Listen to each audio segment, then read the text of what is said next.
Happy Tuesday, everyone. I am Jeff Blankenburg. I am your host today for Office Hours. And as we do every week, I'm here to answer your questions about Alexa development, ambient computing, voice design, software development, whatever you'd like to get into today. I'm here to chat with you and answer your questions. So I see Habuma's here. Alan is here, Prisoner 4044. Good to see you. So for all of you that have joined us, thank you so much. Always happy to have you here and really looking forward to answer your questions. I am very confused. Gavin, good to see you. I'm very confused by what's happening with my video today. It seems to be smaller than the whole frame, and it's unclear to me why, which is really quite exciting. I think we're just going to live with it this way for right now. I also have someone from our developer advocacy team here. Her name is Gemma. And Gemma, I'm going to bring you on, but I didn't see that your camera was enabled. So once you flip your camera on, I'd be happy to bring you aboard. Oh, there we go. Can you see me? I can see you now. Thank you, Gemma. Good to have you. Hello, Jeff. Hello, everyone. So Gemma's on our developer advocacy team. And for those of you that may not be familiar with this team, their job, they are the people behind the things like the Contact Us form that all of you fill out when you have issues with your development. They also work closely with our certification team. And the reason I like to have someone like Gemma here with me is because they have answers to questions that I may not know. They've seen patterns and issues and challenges that developers are facing. There we go. Patterns and challenges and issues and tickets and all sorts of things that have come through as a result of their experience there. And Gemma, I know you're relatively new to the team, so Yes, welcome. that's correct. Thank you. I've been with the team for just about 3 months. Very good. All right. Well, it looks like we have at least a couple of questions already. So we have one from Josue on YouTube. And this is, what could be the learning path to be able to learn to program skills in Alexa? So generally my recommendation, I think I even have one for this. Let's might answer your question. Alexa, stop. Is that I have this URL here, alexa.design/start. This takes you to a set of learning resources that gives you some options on things to look at and dig into. But I will also tell you that there is a fantastic workshop that we put together called Cake Time. And you can go directly there by going to alexa.design/caketime. And Cake Time really is, I think, it's probably our best opportunity for learning resources today. It walks you through setting up your very first skill, but it also walks you through a bunch of the other core technologies that you might be interested in. Things like Alexa presentation language, which is the language that we use to mark up devices like this with a screen, so that you can provide rich visuals on top of the voice experience that you're providing to your user. So I think if I was recommending one place to go, it would be alexa.design/caketime. But if you're looking for more than that, I would say go to alexa.design/start. And there's a number of other resources there for you as well. So hopefully, that answers your question. I see Fabio's here. Brian Tarbox is here. What? Hello from Boston. It looks like I'm getting a full-time job doing Alexa, but you can't say where yet. Well, congratulations, Brian. That's super exciting news. The way you phrase that, full-time job doing Alexa, it sounds to me like you're going to be a full-time voice application developer, which is cool. But I don't get the vibe that you're saying you're coming to Amazon. You're just working for a company where you're going to be doing a bunch of voice development. And I'm very excited for you. That's congratulations. Not at AWS, he says. Okay. Well, still very, very cool. And when you can break the news, we'd love to hear it right here on the show. So I don't know if I pronounced your name right, but you said Josue, Josue, with an accent over it. I want to say it's Josue, but I don't actually know if that's right. So if you can help me with the pronunciation there, welcome from Mexico. Thank you for being here. Gavin Watson has a question. And I think I know where he's going with this. He says, he's on Facebook. He says it would be great to have an option for different levels of support, maybe some different tiers that offer service level agreements, SLAs, in terms of response and resolution for issues. This would help developers and agencies that work with end users who may need expedited support. Other providers and platforms offer this kind of paid support tier. Gavin, one, wholeheartedly agree with you. But what I don't know, and I know that I've heard this feedback before. I don't know if it's come from you or from others. I have provided this to our teams in the past, but I haven't seen any movement on that. So I will definitely collect this as something to talk with our team about and see if this is something that we can consider for the future. I know that AWS does this for a number of things, right? There are paid tiers of support versus free tiers of support. But I don't know what the current status of this is, or if they're even thinking about it. So it's always good to kind of bubble this stuff up and bring it back to the forefront. Great recommendation. Questions are a little slow going this morning, so I have a couple of things that I want to talk about. And then, Josue, we'll get to your next question. Two things that you guys should be aware of if you're not already. I do see a few new names here that have not been here the last couple of weeks. So I want to always make sure that I bring this to everyone's attention. The first one is there is a conference coming up. I don't know if you guys know, but we have a little event coming up on July 20th. It's called Alexa Live. And you can sign up at developer.amazon.com/Alexa Live. I think you can also go to alexa.design/live. And also, if you're in the developer console, I'd be interested to know your experience with this. But we tried to make it super easy for people that are already Alexa developers. So if you just go log into the developer console, there's a big box right there on the main screen when you're looking at all of your skills that says register now for Alexa Live. And by clicking that, because you're already logged in, it already knows all your info, and it's one click and you're registered. So if you haven't already registered for Alexa Live, I'd love to know your experience with that. We're trying to make things easier for folks. But also, if you haven't registered, keep in mind that we do send things out to people that register. I've gotten things in the past. I know I've mentioned this before, but I don't have, I think I got this last year, a Alexa water bottle. Actually, I don't know if that's true, but we always use some kind of drink vessel. Here's a good example. The Alexa Live water bottle from last year. This is actually a really nice bottle. There's glasses. There's all sorts of fun things that get sent out. So if you haven't registered yet, can't recommend that enough. The other thing that I wanted to mention, let's see if I can I'll find this really quick for you. So there's an event called High Tech. And this event is a conference that we're at right now. I thought I had a link to it here, but it looks like I do not. Let's see if I can. I'll get some more information on that here, and we'll bring it up in a second. But there's another event that we're at this week, and it's always cool to talk about the events that we're spending some time at. Okay, so what are the next challenges you have as Alexa skill developers? Is the question from Josue. This is an interesting question. What are the next challenges you have? So I've talked about kind of the future and the vision of a lot of this stuff at length, but in my perspective, there's a lot we can do today, but there's so much more we can do in the future. And from my perspective, the big problem that's keeping us from a lot of that future, there's two specifically. One is we'll call it the democratization of data. And I'll give you a quick example. Right now, we're trying to rebuild a skill that I built like 4 years ago called Games Back. And the whole point of it is for you to be able to ask about your favorite sports team. It's very US centric right now, but that can change in the future. And in each standings table, so whether how many teams you have in your division or whatever, you want to know how many games back from first place your team is. So there's a first place team, your team might be it. And if it's not it, then I want to know who's in second or third, or how, like, am I 8.5 games back, or what is the current standings of my team?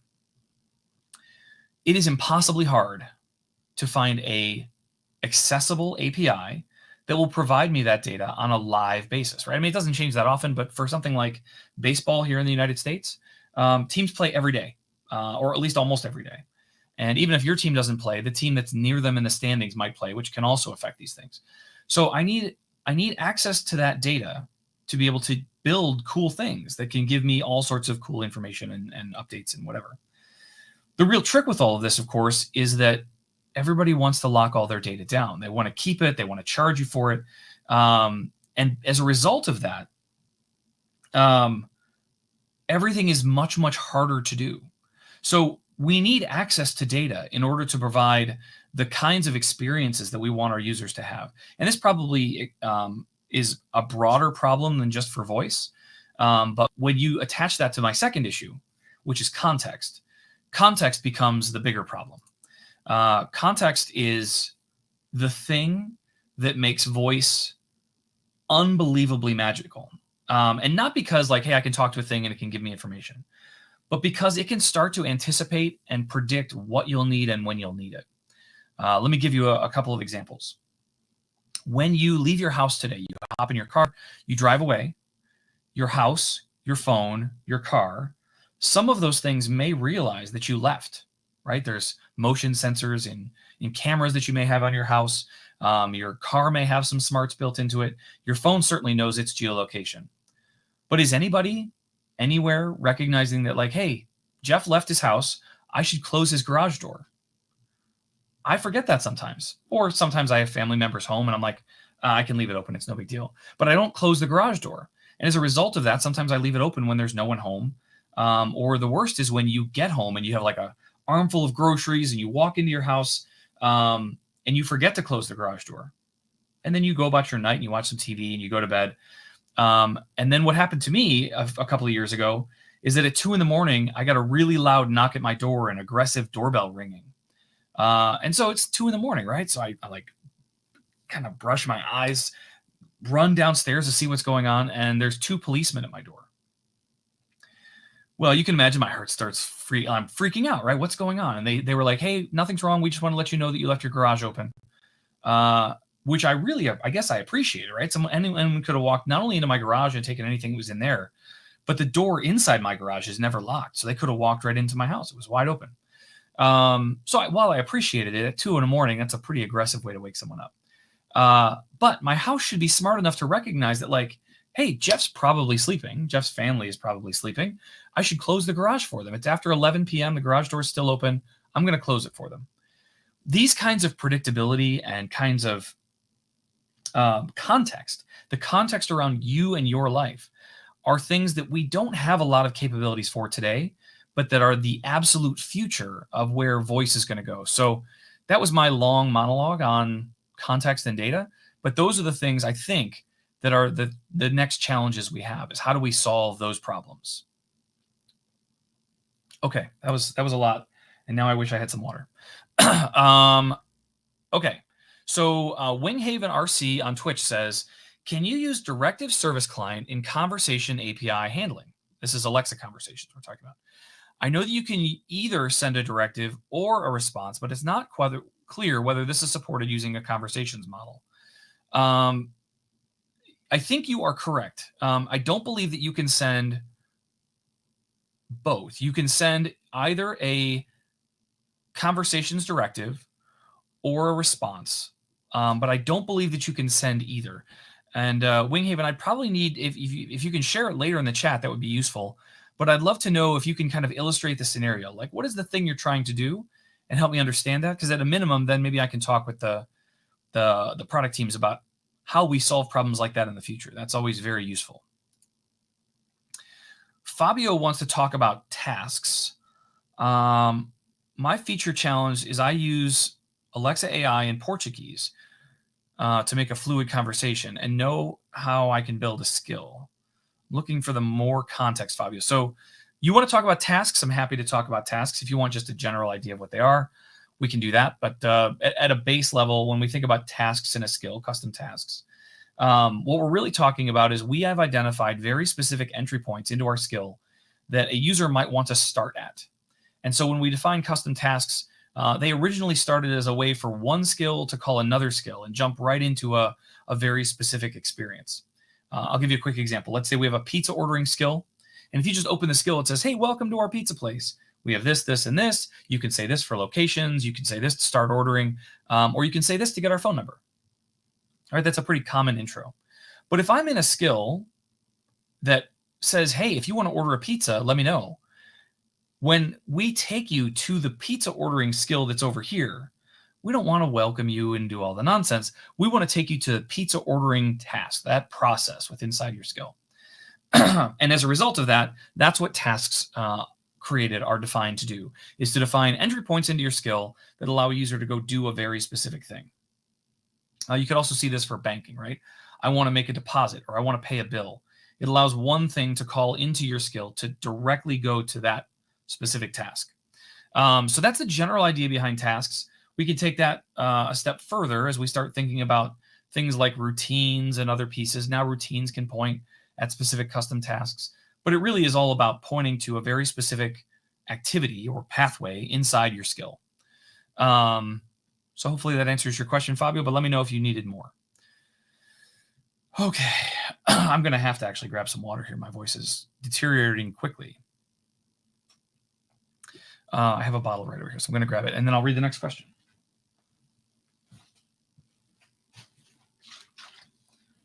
Okay. Water bottle secured. Brian Tarbach says, an Alexa Live issue is that many things announced last year still aren't fully available. I'm eagerly awaiting the 2022 new services, but a grain of salt for when I'll actually get to use them. This one makes me sad, Brian, for a variety of reasons. Number one being I am wildly aware of this problem, and I am championing this battle inside Amazon. This has been a problem for a little while, and I'd be curious to get your opinions on this. I'm not here to make any promises. I'm not in that position of power, but I would be interested to know what your perspective is on this. So as we as a company develop new technologies and features and APIs and all sorts of other things, they start small. We need a small user base. We want to make sure they're working properly and that they make sense for developers. And so that's generally when you see things like private betas and stuff like that. We're trying to test it with a small audience, a small set of customers to really make sure that it's doing what it's supposed to do and it's meeting your needs. And so many times we announce things as a private beta to let people know, like, hey, we've got this thing, but we're really saying in a private beta, but it's not really ready for like public consumption yet. We still need a little bit of time. So our option is tell the world about it and get you excited about what's coming, or say nothing until it's battle tested and ready and ready for you to use it on the day. Those are kind of the two options that we really have. So again, I'm not here to make any promises on that, but I'd be very interested to know what your perspective is on that. What would you prefer? Do you only want us to talk about things that you can use today, or do you want to be able to see kind of that future roadmap as well? Always curious. Okay. Dana Voice summarized my comments earlier about challenges, which is, and Alan as well. Context and content. Those are the two things that are the hard problems in voice, and we will get there. Those things will be solved, but it takes time to do it the right way. But we'll get there. Okay. Naveed on LinkedIn said, hey, I have a problem with reminders of Alexa. I live with my household. Both of us use Alexa for reminders. This is amazing, but it has a problem when one of us sets a reminder. Alexa, tell reminder. And okay. When one of us sets a reminder, let's see, and send reminder for the other one's cell phone as notification 2. There's a little shorthand in there that I want to make sure I'm getting this right, but it sounds to me like you've got multiple people using a device. You're each setting reminders, and those reminders are appearing on both of your phones, both of your systems. The trick with that, and I've demonstrated this before, you can see that right now I'm using a device here. This is the Echo Show 15. And if I say, Alexa, who am I? I'm talking to Jeff. This is Jeff's account. So it knows it's me, but it also knows it's my account. Now I can say, Alexa, switch accounts. Now in Sarah Blankenburg's account. So we're now in my wife's account. Now I'm going to ask the same thing again. Alexa, who am I? I think you're Jeff. This is Sarah Blankenburg's account. And we're on Sarah's account. So when we're in that person's account, which is generally normal, there's one account set up on someone's device. When you set a reminder, you're setting it for that person. Now, there's a little trick there, right? You have to kind of bounce between the two different accounts. But that might help solve your reminder issue so that you're actually in the appropriate person's account. And the way to do this is you can look at your Amazon family, which you can go to Amazon.com and find that on your account settings. Or if it's not .com, if you're somewhere else in the world, go to your whatever your local Amazon URL is. But by setting up an Amazon family, that should allow you to have multiple accounts within the same household. And then you can set reminders for the individual that is in the account. I'm going to switch back now to Alexa, switch accounts. Now in Jeff's account. Okay. So, Naveed, hopefully that helps. I think that's what you're asking, but if you're not, let me know and we can continue to dig into that. Okay. We could connect, let's see. Josue says, on YouTube, we could connect the Alexa service with the device that tracks our vital signs, a smartwatch, to know if the user is asleep, and Alexa could make that decision for us. In the example of an open garage door. I agree with that. And we actually had an interesting conversation about smartwatches and wearables last week. And the thing that I recommended to people is that there's this natural desire to have the watch itself talk directly to the device itself. And for the most part, most of the things that we build in the smart home world, and there are obvious big exceptions to this, but for the most part, you don't want the device to talk directly to the other device. What ends up happening is there are a set of services in the cloud someplace, and the services themselves are talking. And so, yes, you have a smartwatch. And in my case, I'm not wearing it today, but in my case, I have an Apple Watch. The Apple Watch collects all sorts of data about me, my steps, my sleep patterns, all that kind of stuff, and it saves it to cloud services someplace. Now, Apple has APIs for those things, but again, we come back to that context and content that we talked about. The content is kind of behind a wall. Apple doesn't make it very easy to get or to synchronize with other services or push it out to other things or even make it callable through my own applications. At least in my experience, I haven't found a lot of exposed data that way, right? Again, and we're talking about healthcare data on the fringier side, but still, it's still stuff about my health. And for better or worse, that's kind of how it works. So while I agree with you that, yes, my watch should be able to determine that I'm asleep if I'm wearing it or based on timing or whatever, and then my garage door should be able to recognize that and close. This is where the context comes together. My garage door has no idea that I have a watch. My watch has no idea that I have a garage door, and we need to find ways to pair those together. That is the future. We're just not there today. All right, let's move on. Winghaven has another question. It might take 3 to 5 seconds to perform a task, so I wanted to use the directive service client to send a working on your task message rather than dead air until the API response is set.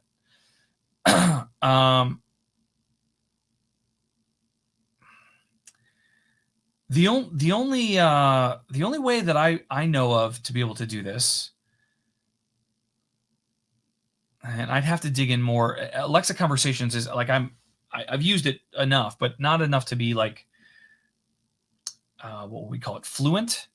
And so I just haven't tried to accomplish this. The only thing I know is on the interaction model side of the world, there is the ability to send an intermediate message that's basically like, hey, I'm downloading this information, or I'm generating your report, or doing something like that. And it's a way to break up that potential 7 seconds of delay or whatever you're waiting for.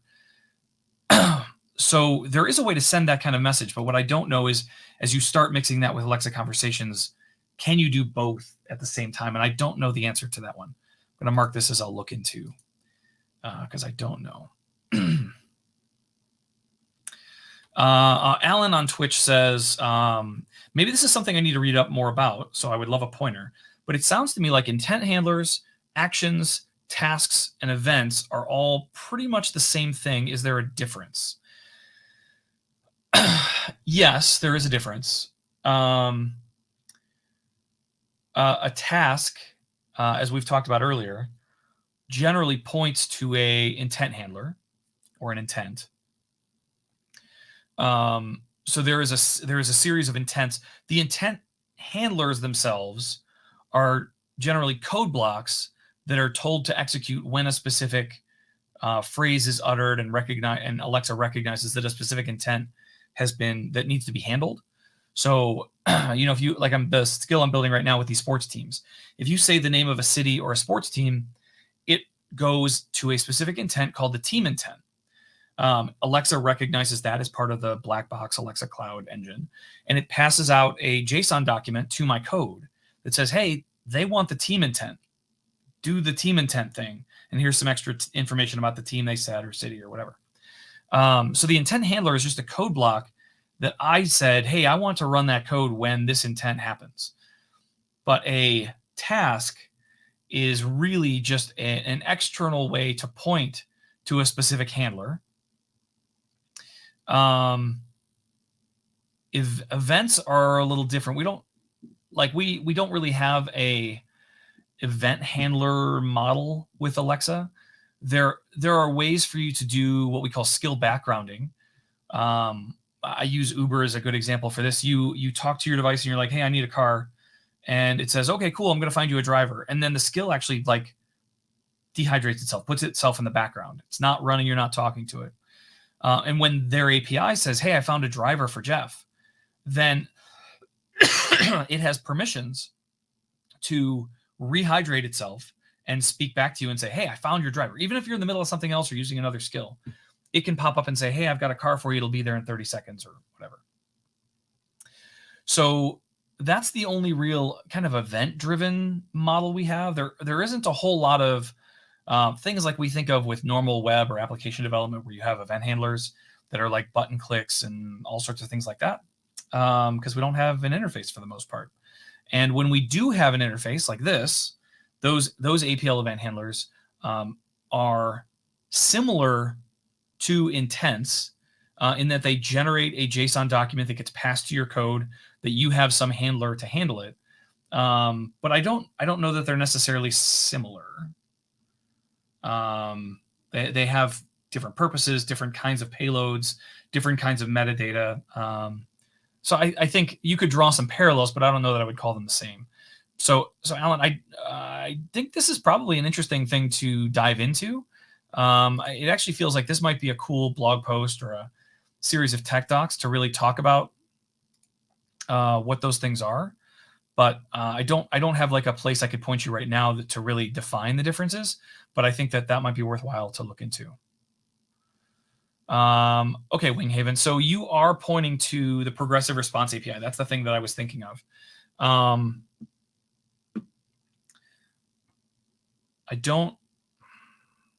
So you're sending a progressive response API call, which is good. But the challenge you were having, if I read back earlier, is that it's taking, where's the original? You're using that inside conversations.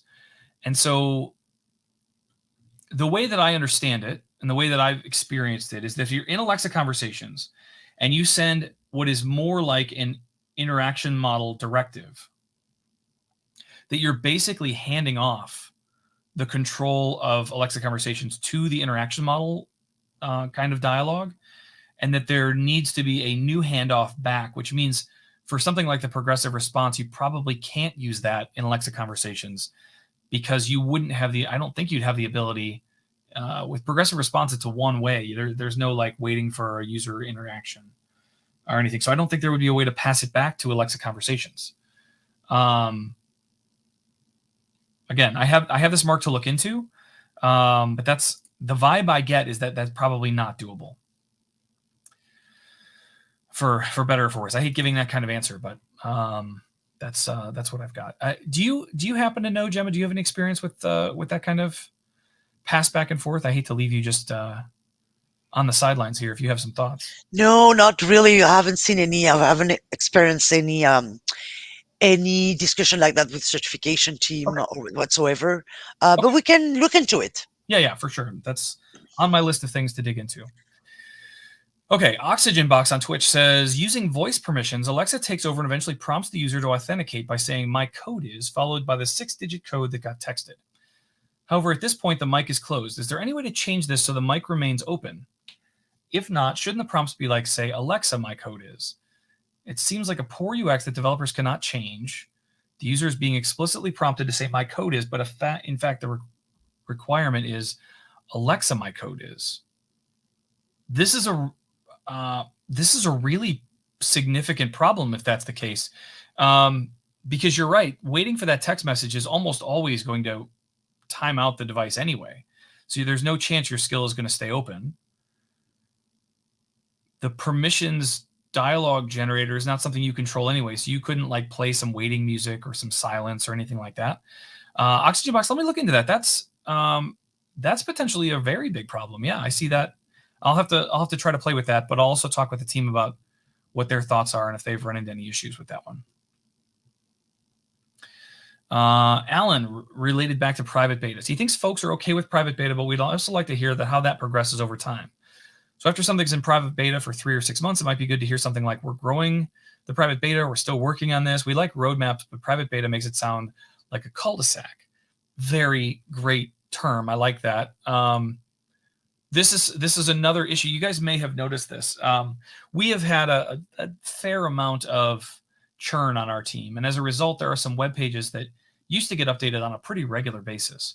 One of them is the What's New page, which shows you like what are the latest releases, what are their status, what are the links to the tech docs and sample code and whatever. Those are not as up to date as I would like them to be, and we're working on that actively. But that is the kind of place where those things should live. And I also believe, Alan, that there should be a bit of a celebration or a hubbub about like, hey, we announced this at Alexa Live in July, but it's September now, and now it's public beta, or now it's GA, or now it's it's available to the full population of developers. We should make more noise about that fact, and I don't think that we've done a very good job of that either. So great feedback, thank you, and we'll keep going here. Looks like you guys are all giving me some good feedback here. I think as a developer, we want to know what's coming so we can be prepared for it before the customer asks or tells us about it. But as a platform, we're always quietly soft launching new features without telling anyone. So as a platform, we always quietly soft launch new features without telling anyone, so we have time to address any potential issues without it going to a large user base. It depends on whether you are a provider or the developer. Fair. And then Brian Tarbox says, I think there are several levels of developers with regard to new features. 1, big companies. 2, developers with a track record of creating quality skills. And 3, general or new developers. I think new features should be available to the first 2 groups first. Good feedback. I will share that one for sure.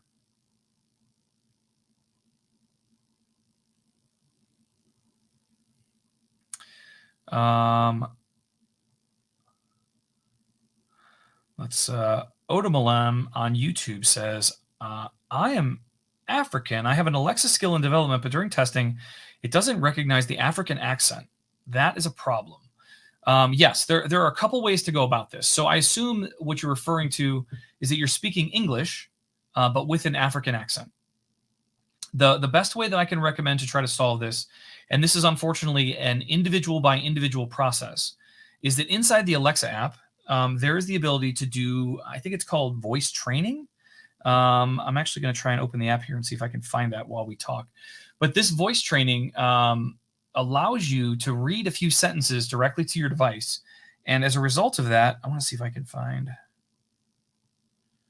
voice response. That's not what I want. There is a place in here. No, I'm not going to find it easily, of course, because I'm scrambling to do it while I'm answering your question. Your profile, maybe? No. Anyway, there is a voice training. You can just do a quick Google search and find it. But the voice training allows you to read a few sentences directly to your device. It then is able to use that to interpret what your accent is like, and does a fantastic job of being able to understand you. This was wildly successful when we had not yet offered Hindi, and we only had English available in India. We did a lot of training with the English team to allow people with a heavier Indian accent to be able to speak to their devices in English, because again, those accents can be tricky to understand because you're using a slightly different set of what we call phonemes. So Otomalam, hopefully that is something that will help you, and I'd be interested to know if you have any success with that. It looks like my team behind the scenes, I love having a behind the scenes team, is that inside the Alexa app, you can go to settings, account settings, and then recognized voices. And that will allow you to access the voice training. Perfect. Okay, let's see. Gosh, there's a ton of stuff in here today. You guys have a lot of great questions. Okay, I'm back to Naveed's question on LinkedIn. Was the one that had the reminders. He said, one of us set a reminder. The other one is in their office and doesn't need to know that reminder, but Alexa sent my household's reminder to my cell phone as an Alexa notification. So, I mean, it is kind of the same problem. The challenge with Alexa notifications is that, well, especially reminders. Reminders are sent to all of your devices. So if you set a reminder like, hey, remind me at 3 o'clock that I need to do this thing, it doesn't only give you that reminder on the device that you're on. It gives you that reminder on all of your devices, including your mobile phone. And so that was why I was suggesting if your wife has an account and you have an account, that your wife, if she's on her account, would only get notification or reminders for her, and you would only get reminders for you on your individual mobile phones. But as far as multiple Alexa devices, like reminders are a good example, but also notifications. When we get a delivery, my house is, I have a lot of devices in my house. And so as a result of that, like the whole house audibly lights up when we get a package delivered, or if Alexa lets us know about, like, we have notifications set up for severe weather alerts. So as a thunderstorm is starting, all of our devices will go off and be like, hey, there's a really severe thunderstorm. You should stay home, or something like that.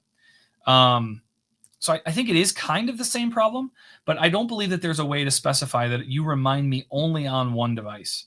If you're looking for that, I know that timers do only happen on one device, and you can move them from device to device.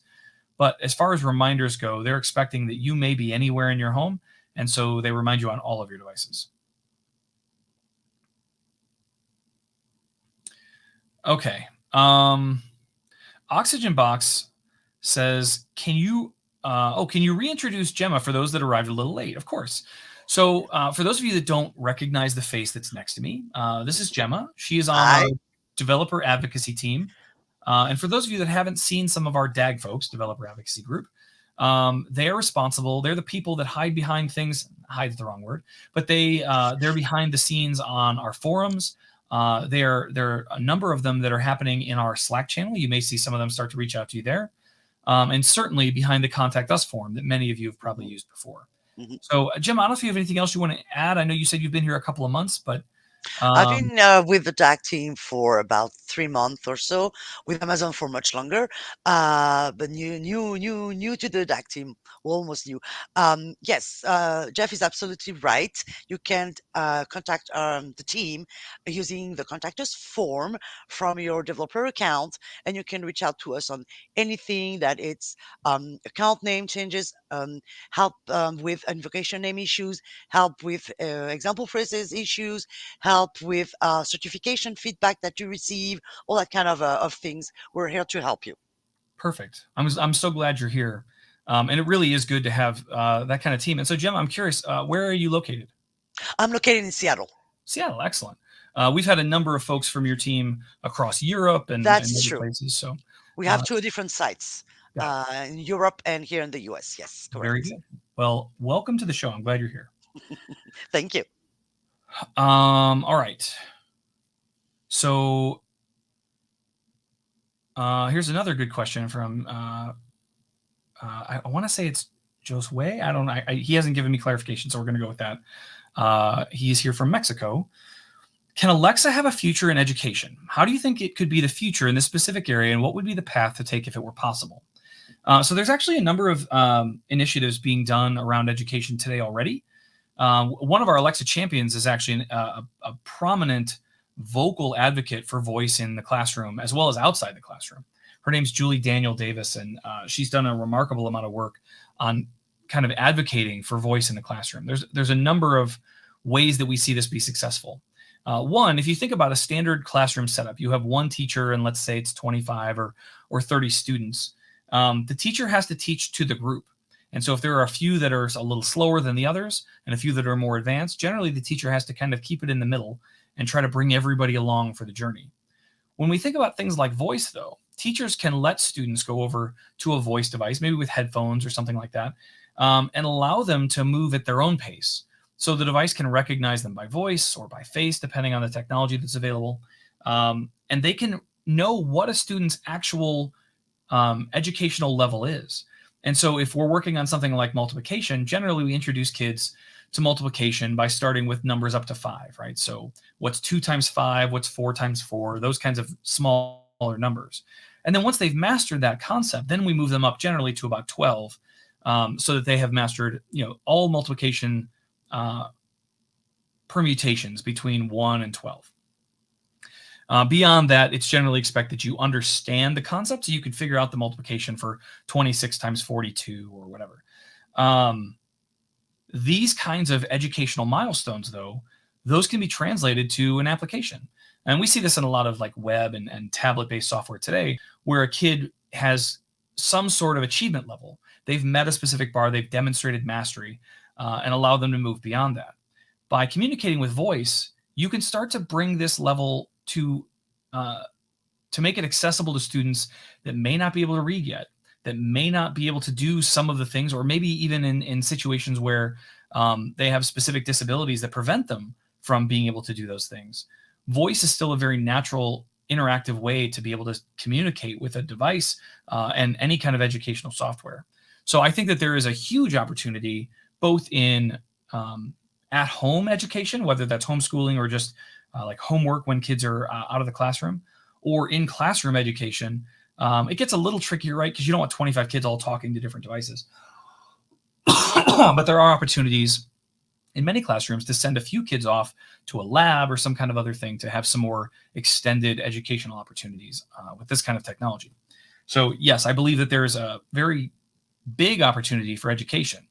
The key is making sure that we can get devices into classrooms and devices into homes so that students can use them when they're away from the classroom. Whew, more water.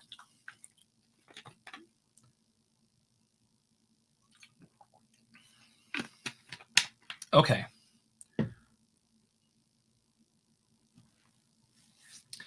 Alan says, regards to when I said we should make more noise when things go public or GA, he very much is in agreement. I don't know why you would disagree with me on that, but I think we can do a better job for sure.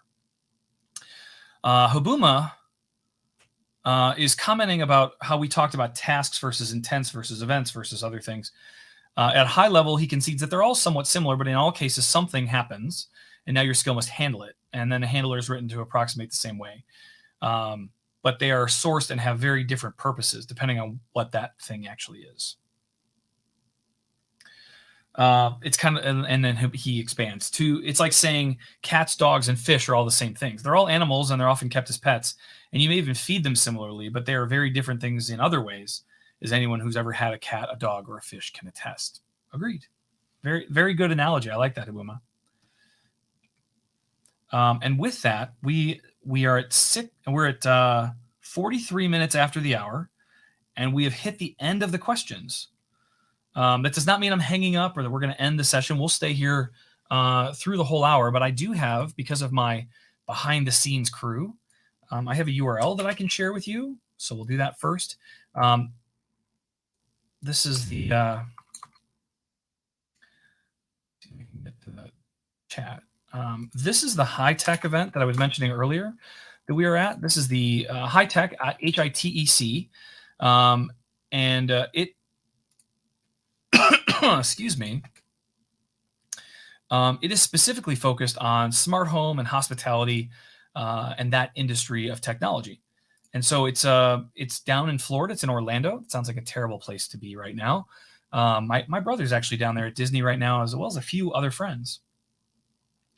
But it is an event specifically focused on hospitality technology, which is things like hotels and all sorts of other things like that, and the ways that Alexa's being plugged in. So if this is something you're interested in, the event's happening right now, so you're probably not going to get down there in time for it, but it might be an event, if you're not aware of it, to pay attention to. And we are one of the sponsors. I think we're exhibiting there as well. So if you're in the Orlando area, it might be cool to stop by as well too. Can you guys hear my voice disappearing? I can.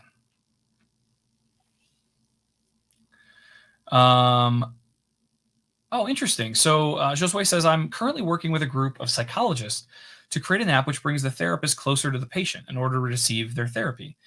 Do you think that Alexa can provide therapy to any patient in the future? What ethical implications should be taken into account for developing this skill? I think if you're talking about connecting one human to another human, I think that the capabilities are there today, and I would be very interested to see how that would be accomplished. It's not really that different from like a Zoom call, connect via video or voice and do those kinds of things. But I think what you're suggesting is that Alexa, the AI, is providing counseling services. I don't think the world is ready for that yet, for a variety of reasons. But the primary reason comes back to my context. Alexa today is not doing, well, no voice assistant really is doing an effective job of capturing, maintaining, and sharing universal context about a user. I think if we had that, like, let's just imagine for a second, let's take all the security and privacy implications away for a second, because those are top of mind, but don't help for the conversation I want to have right now. Let's imagine that every time you talk to Alexa, every time you talk to a skill of any kind, all of that is captured and stored in a meaningful, accessible way. So as an example, I talk to a pizza skill and I order pizza consistently, and it's always a pepperoni pizza. And then I'm talking with a different skill later, and it's like, oh, it looks like you like pepperoni pizza. Can I recommend this or this? That doesn't exist today. It would be awesome. Never mind the sharing of data and all that stuff again.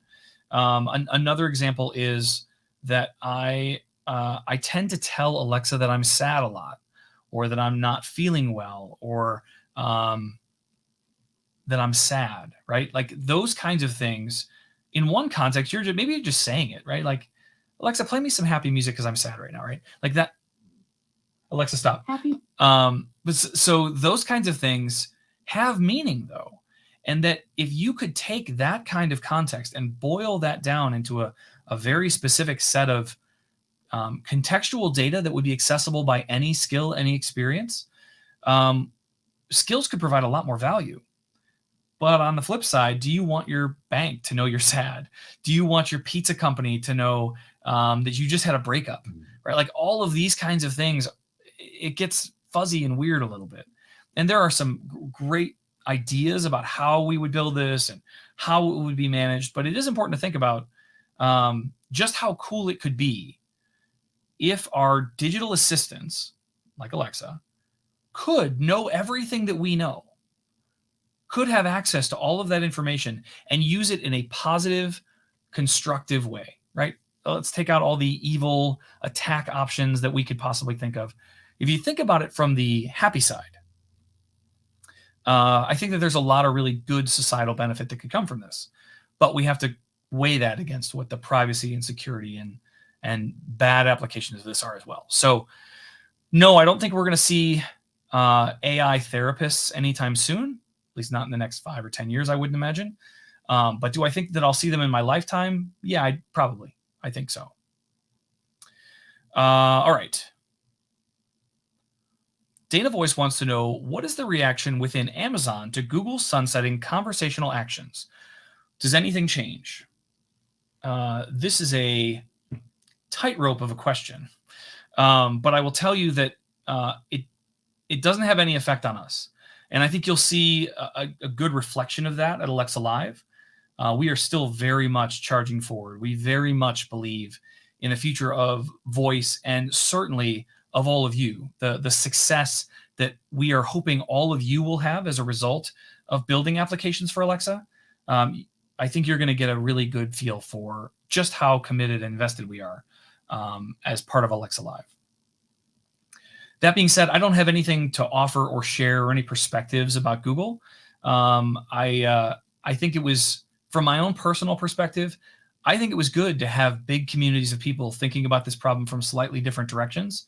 And so there's a part of me certainly that is sad that they're sunsetting this, because there were a lot of cool ideas and people and technology that were coming out of the conversational actions side of the world. And so to back that off to just be, kind of Android App Store focused is fine and makes sense. I don't think there's anything wrong with the direction that Google's heading, but it's just different than the way Amazon's thinking about it. So hopefully that answered your question. in a very PR friendly way. And so Habuma, I'm curious to know what you think of my answer. Swatly Joe says, great question. Everybody likes Dana Voice's question. I'd be curious to know what you guys think of my answer.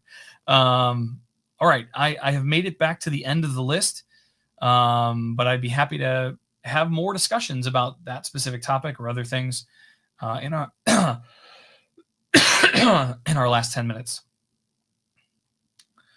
Don, this is a great question. Is there any chance of getting someone from the Amazon Pay for Alexa team on a future show? I believe there's a lot of interest in monetization of skills. I think this is great. So I actually have a teammate of mine that is hiding behind the scenes here, that's taking copious notes and making sure that we capture all of this information and funnel it to the right teams. And I want to make sure that you know that we are capturing this, and we'll look into it. She's actually going to be working with me to find future guests, and so we'll lean into this. We'll see if we can bring somebody over from Amazon Pay, or at least from the grander scheme of in-skill purchasing, and get them on a future show. And we'll also be promoting this in a more meaningful way. So you'll see things on social that say, hey, next week's office hours, it's going to feature this person. That's stuff to come. So I don't know how quickly we'll get there. We're rallying a bunch of troops, and obviously with all the things going on for Alexa Live, it's a very busy time, but I know that this is something we are actively pursuing in the very near future. Habuma liked my answer. Good answer. Happy to hear that Amazon is still very much committed to voice and to the voice developer community. And Don says, that's all I could ask for. Thank you. I'm glad to hear it. Okay. We are tapped out. We've made it to the end at 52 after the hour. Gemma, let me, I'll have a quick conversation with you while we wait for a few more to come in. Sure. Plus it gives me a chance to not talk. So you've been here a couple of months. I would imagine you probably have a device or two in your home at this point. I do. Which devices do you have? I have an Echo Dot and an Echo Show. Very good. Like a big one, small one? No, the small one. Just the Echo Show 5. Very good. Right. And then a question I always like to ask people when they're new to the show. Do you have a favorite skill? That's a good question. Anything that's smart home related. Any skills that are smart home related. They are so helpful for your users. So that's probably the category that I like the most. And flash briefings as well. Yeah, I flash like to briefings are fun. Yes, they're fun, and I like to read them in the morning before I log in and get some news. So yeah, those are my two favorite categories. If I can go back very quickly to Dan's question about Amazon Pay, Yeah. although we do not own here in the DAC team, developer advocacy group, the Amazon Pay campaign and whatever, you can reach out to us if you have any questions. Yeah, with Don specifically, he's had some very complex issues. Okay. Where he's trying to accomplish specific things and gone down the Amazon Pay path, only to find that Amazon Pay says, no, you can't do that, or you need to use in-skill purchasing, when All right. we know that's not the right answer. So his is a very complex issue. But I agree. He has gone through the contact us form a number of times for his specific issues. Okay, that's good to know. Okay, Winghaven on Twitch says, how do you typically share topics that you're following up on? Winghaven, this is something that I am actively working to get better at. I think my plan in the future is to start each show with, hey, here's some things we talked about last week. I want to give you guys updates. But my hope is also that there may be a series of blog posts or something like that, so that you don't have to tune into the next show, but you can find the answer as soon as we have it. The other problem, Winghaven, with these kinds of questions is that sometimes, based on PTO or just tracking the right person down and actually getting an answer, it can take more than a week. And so even though I'm talking to you right now and I'm saying, hey, I'm going to look into that, there's a possibility I may not have an answer for you by next Tuesday. And so I really do need a more effective mechanism to share with you, like, hey, we said we were going to look into this. Here's the answer. It was asked on this date. We finally have an answer for you on this date. And here's where we'd recommend you get more information or whatever. And so my behind the scenes crew, I'll work with them, and we'll find an effective way to make sure that we're keeping ourselves honest, right? Like, I don't want to say I'm going to follow up on this and then never come back to you. But I also want to make sure that we're doing this in a way that's effective for everybody. The Slack channel is also a good place that I could be doing this. Maybe we just have a QA follow-up or something like that. But I'll dig into this so that we're being more diligent and more accountable for these kinds of follow-ups. Swatley Joe, I don't know how I missed your question earlier. I just scrolled and I did see it up there. I apologize for missing it. But your question was, do you know when more polyvoices will become available? I appreciate some are available via the domain SSML tag, but it's quite limited at the moment. No, I don't have any roadmap stuff related specifically to polyvoices. And just to remind everyone, when we talk about roadmap, generally, there's very few exceptions. Very few exceptions to this. We can't talk about the future. So I was very, very vague about Alexa Live, but even that was probably pushing the envelope on what I can and can't talk about. If it's the future, generally can't talk about it. I'm here for the most part to talk about things that do exist today. And so as much as we can keep the conversation to things that are today, I'm happy to answer those questions. But as far as polyvoices, I honestly don't have any information. But if I did, I probably would not be in a position to share it. Okay. And then there's one more question. I think we're almost out of time. At the beginning, I asked about what would be the road path to learn how to program Alexa skills. My question, is this content free? Yes, 100%.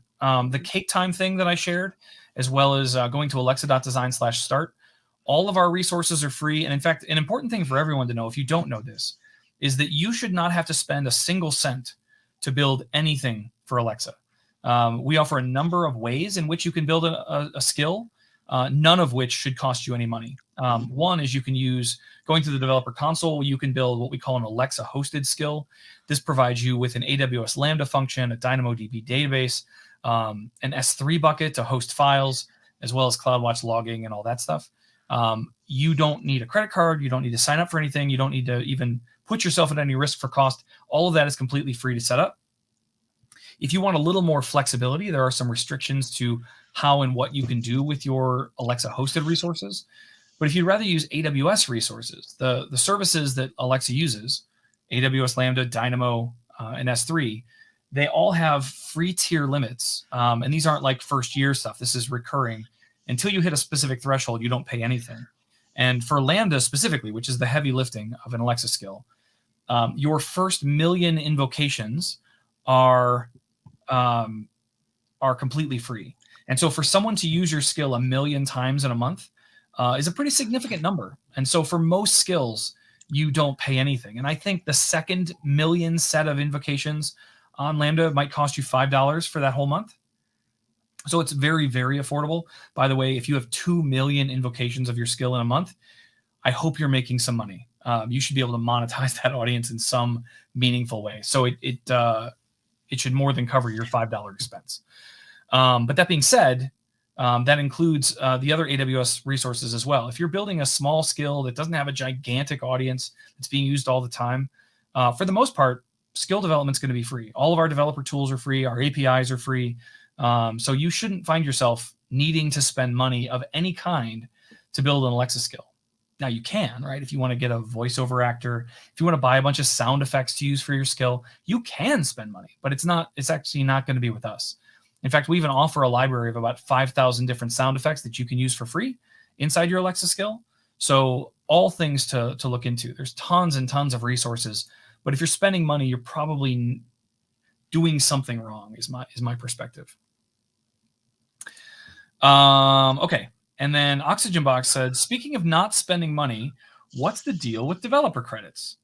Well, Oxygen Box, I don't have any specific guidance or feedback for you right now, but I do hope that some of the announcements you'll hear at Alexa Live might give you more of the information you're looking for. So I hope that will help. And with that, we are at time. So Gemma, thank you so much for being here. I know we didn't have a ton of certification questions or anything like that, but they, if they know you're going to be here, right. Yes, on a regular basis, those questions will show up for sure. Thank you for hosting me, Jeff, and thank you everyone for your questions. Certainly. Thank you everyone for tuning in. This is always my favorite hour every week, so I'm glad we could help solve some problems, help get some new people moving in the right direction, and I'm very excited to see what you're all going to build. So with that, we're going to sign off, and we will see you next week. Bye-bye, everyone. Bye bye, everyone.